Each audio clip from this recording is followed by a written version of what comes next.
Why do we so often end up behind and let others overtake us?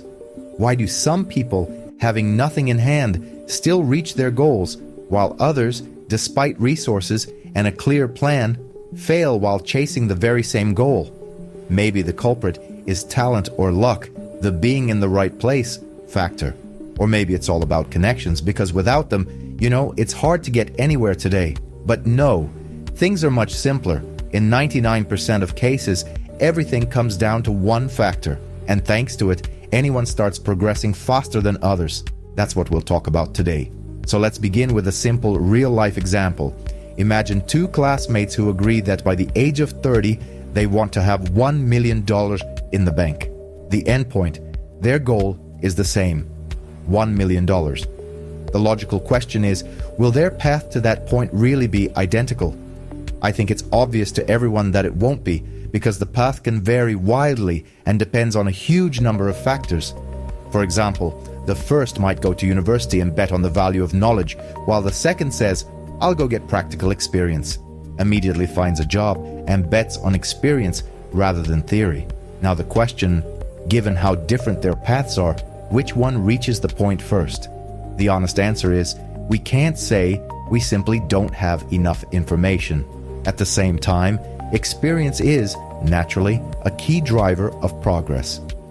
I think you all get that. I'm sure each of us knows at least one story of a C student from school or university who, in a fairly short time, made a fortune. There are tons of such examples. I was never a C student myself, either in school or at university, but I always felt that experience, for me at least, mattered far more than purely theoretical knowledge. I remember leaving university after my second year, deliberately betting on practical experience. I told myself, I'm going to fully try my hand at business, and that's what I've been doing for more than 10 years since then. I'm not devaluing university education in the slightest. For many, for everyone in some ways, but especially for many, university gives not only some foundational knowledge, but also the chance to learn structured thinking. It really does give a lot of interesting skills. I wasn't a C student, but I was very much the last-minute type cramming the night before, sometimes cheating, and so on. Even cheating develops a certain skill. You're forced to find solutions under extremely constrained conditions, including time constraints, and that skill is often needed in entrepreneurship. To show how inventive I was in those days, I once took my jeans to a tailor to rip open the side seam and hide a secret pocket under it with a zipper sewn into the seam so it was invisible, so I could smuggle in cheat sheets. Or, back then, this was around 2011, there were no Apple Watches yet. Only the first smartwatches were appearing. I ordered a cheap plastic model that could only store text like a tiny e-reader. I'd strap it to my ankle under my jeans, then sit in the exam, cross one leg over the other, pretend I was thinking deeply while glancing down, and reading. I remember a philosophy exam where I sat like that for over an hour. When they finally called me up, I tried to stand and realized my leg had gone completely numb from that position. I literally couldn't walk. Still, it was about finding solutions in limiting conditions. I left university after the second year, but university helped me understand what I actually wanted from life. The more time I spent there, the more classes I attended, the more I realized that this format simply wasn't for me, and that I didn't want to spend several more years on it. I wanted business, even if I failed, because I wanted to experiment and gain experience. Back in 11th grade, I was already trying small projects, but from that point on, I consciously started thinking about what kinds of businesses I could start, whom I could partner with, which friends could be co-founders, and I think that was a big reason I ended up where I am today. So, higher education wasn't useless for me, far from it, though I didn't finish it. The main benefit was that it helped me define what I wanted to do and how I saw my life. I digressed. Let's get back. So what decides more in the end, knowledge or experience? In practice, I think we all understand both matter, so that's not the 1% that speeds up results. Let's dig deeper. Most likely, when you think about a task, especially a big one, your mind automatically seeks a structure for solving it, i.e., it builds a plan. Do this, then that. Here are the deadlines. Here's the method. Planning is one of the most important parts of any work. From an entrepreneurial standpoint, I can say, if you don't understand your direction of travel and crucially the end point you want to reach over a year or 5 years, whatever your horizon is, the odds are high you'll cover an enormous distance, log many miles, and end up right back where you started. That's one of the biggest mistakes people make. So, is it all about the plan? If you have the right plan, things work. If you don't, they don't. Let's go deeper with an example. The first classmate. Let's call him the hustler. Sketches a plan. Work 9 years to build experience and savings, then launch a business. 3 years after launch, he earns his million. The second classmate, the student, also makes a plan, but different. 4 years at university, 3 years working to gain experience and savings, but he goes straight into a large corporation where you won't be hired without a degree, then launches his own thing and earns his million after roughly 5 years. Who reaches the same goal first? Again, we don't have enough information to say. But with each step, we're getting closer to the main reason some people progress faster than others. Soon it'll be clear why I'm not naming it outright and instead leading you to it. Here's what we have. Both student and hustler follow their plans diligently. 5 years pass. The student finishes university brilliantly, gains a lot of knowledge and a bit of experience, a year in a large company.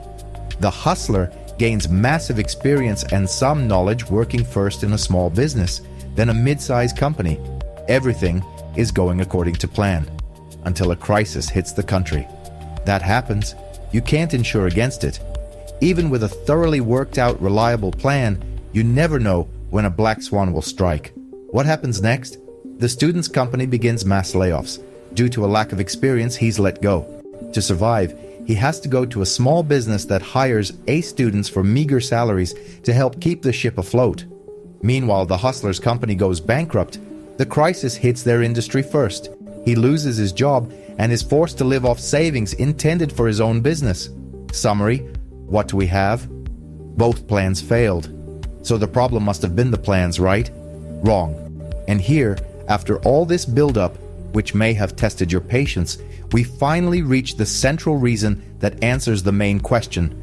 Who wins? Let's ask again. Which of them ultimately reaches the goal? The serious answer is the one who keeps moving toward it by changing the route and adapting to the new reality. It's really that simple. Picture two runners neck and neck. Someone knocks them both down.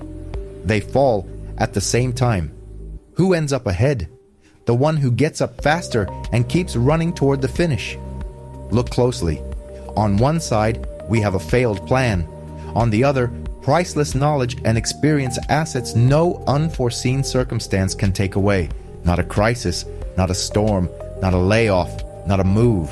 They stay with you. The consequences of your actions stay with you forever. In work, those consequences are knowledge and experience. You can reuse them in any other configuration at any time. The crucial thing is to make yourself do it. There are countless examples. A life example, me included. How many times have we promised ourselves to read regularly to gain new information, morning or evening, whatever? And how many times did we actually finish the book instead of abandoning it halfway? Often, the problem isn't laziness but how we approach the task. Either we act chaotically and lose focus, or we get stuck in endless planning and never start. The result is the same. The book stays on the shelf. Action is, in fact, the most important thing in life. Back to the reading example. Why don't we read? Because in our heads we want to absorb all the material at once and not lose the thread-chasing maximum efficiency. In reality, we want to act but can't because we know the action will be less than perfect. For example, we'll read part of a chapter and, by next time, forget some of it. The secret of life is that it's better to do something imperfectly than to do nothing. By doing it imperfectly, we still extract lessons and learn. In other words, we still progress and build experience and knowledge even if we don't finish the process. A simple example. You promised yourself to read 3 times a week for 90 minutes about how long a chapter takes. One day you stayed late at work, you have 60 minutes left. You decide not to read because you can't do it properly. But if you had read, you'd have become, crudely speaking, 60 minutes smarter. Not 90 as planned, but still smarter. I could use sports examples here, but I talk about sports in almost every video, so just imagine your own to follow the logic. When the original plan changes a bit or a lot, it's vital not to give up and to keep moving. The goal hasn't changed, only the conditions have. Too often we start doubting ourselves and lose faith that the goal is achievable just because we fell out of rhythm. That's not true. Any goal can be reached if, first, you define it clearly, and second, you move toward it. Simple as that. A small secret: the perfect plan doesn't exist. There's only the syndrome of the perfect plan, the thing that keeps us from starting because we want to polish every step to a shine beforehand. That's impossible.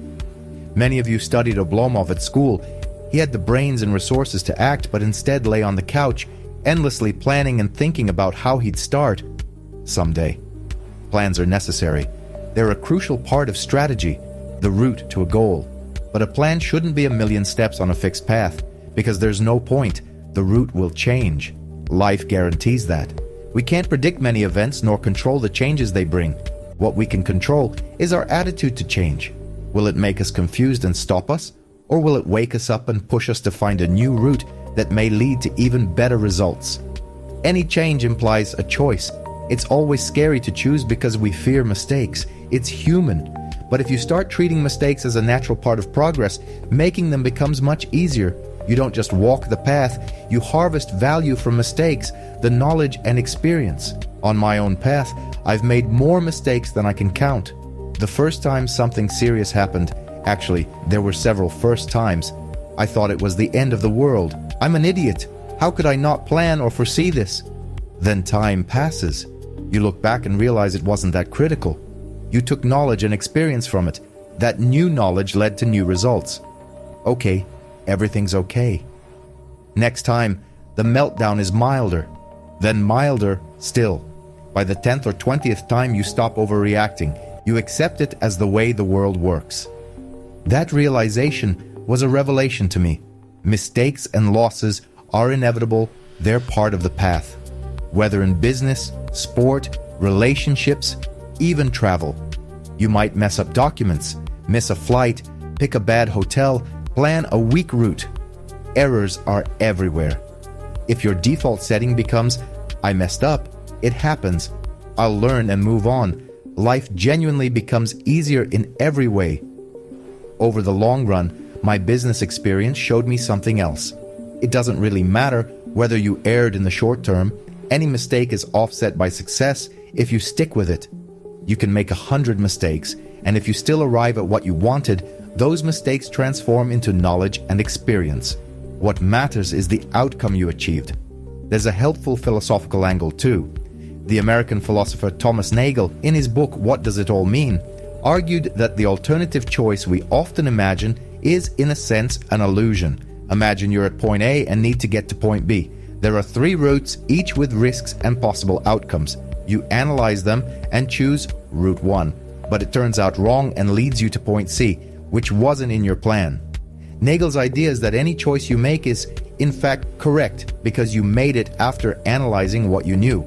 At the moment of choice, you didn't know about the unforeseen consequences, the very changes we talked about. You picked what seemed most correct then, meaning you had no reason to choose otherwise. So the choice you made was the one you needed to make. If you're curious, read more. It's an interesting concept. Another thought about choice. Someone once said on my podcast, if you're destined to make a mistake, make it as early and as cheaply as possible. That meshes perfectly with my point. If you wanted to go from A to B, but ended up at C, which wasn't even on your map, you simply need to reroute and continue toward B. In that case, your choice won't be wrong. The only way your choice becomes wrong is if you stop at C, wallow in misery, and quit moving toward B. In short, action is the reason some people progress faster, often much faster than others. Everything comes down to action, so act and you will progress. Summary: let's sum up. First, define your goal clearly, then sketch a plan to reach it. But do it like this. Imagine you're descending a staircase in the dark. What do you need to know? Where the handrail is. You don't need to know the color of the walls, what the steps are made of, or what's hanging there. It doesn't matter. Your plan shouldn't be overly detailed. Then start acting. If something unforeseen happens, don't freeze. Keep doing what you are doing. Your knowledge will grow, your skills will compound, and in the end you'll reach the result as long as you don't stop. Thank you very much for watching. See you next time. Hugs to everyone. Bye-bye.